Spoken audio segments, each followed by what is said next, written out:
I think there's sort of several reasons. I think first off, as we said, the sort of number of people in need of a transplant far outnumbers the number of available donors, and obviously there have sort of been initiatives to sort of increase deceased donation, improving sort of authorization rates and performances of organizations that get and obtain sort of consent for deceased donors. But even if those were maximized, and even if every person who could be a deceased donor donated, there still would not be enough organs to go around. Mm-hmm. And that's why there's a push for living donors. I think secondly, with the data that we have coming out next month, the fact that, in some subsets there's a survival benefit, you could make the argument, well, that is sort of better than getting a deceased donor because you may live longer. And I think within the world of kidney transplantation, it is well known that living kidney donor recipients have a much longer survival than deceased. And in liver, we're not there yet, but it's also a newer field in relation to kidney, so there is that potential. Lastly, I think, especially within our region of the country, due to changes in sharing of organs, there's broader sharing of organs within our sort of region, and that includes Maryland, the entire state of Pennsylvania, Washington, D.C., and because of that, the scores, the MELD score, sort of how sick someone needs to be at transplant, is just going up and up and up. So, the sicker someone has to be, there is the greater that chance that they may sort of die before they get a transplant, which is why living donation is being sort of, pushed more because of that risk of people dying on the wait list. Living donation helps two people.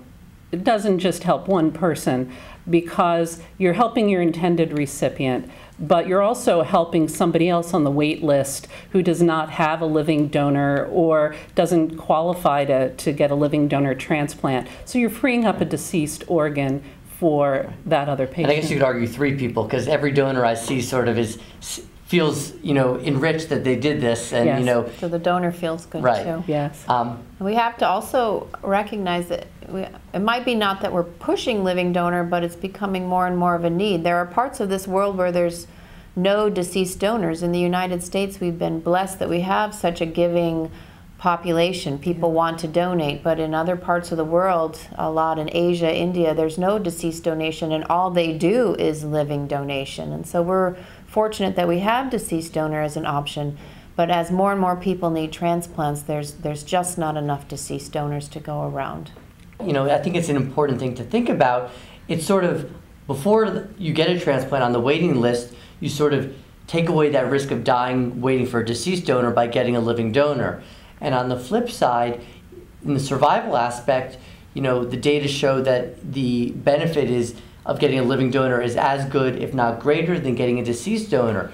Why exactly that is, there's probably several mechanisms, but at the end of the day, you're getting a liver from a healthy person that is sort of taken out in one room and within a short time moved to the room next door down the hall and transplanted into someone else. So it's not sitting, on ice for some period of time, which likely is beneficial to the donor. To the graft. Well, it's young. Yes. You know who the donor's coming from. It has a very short ischemic time, like you talked about.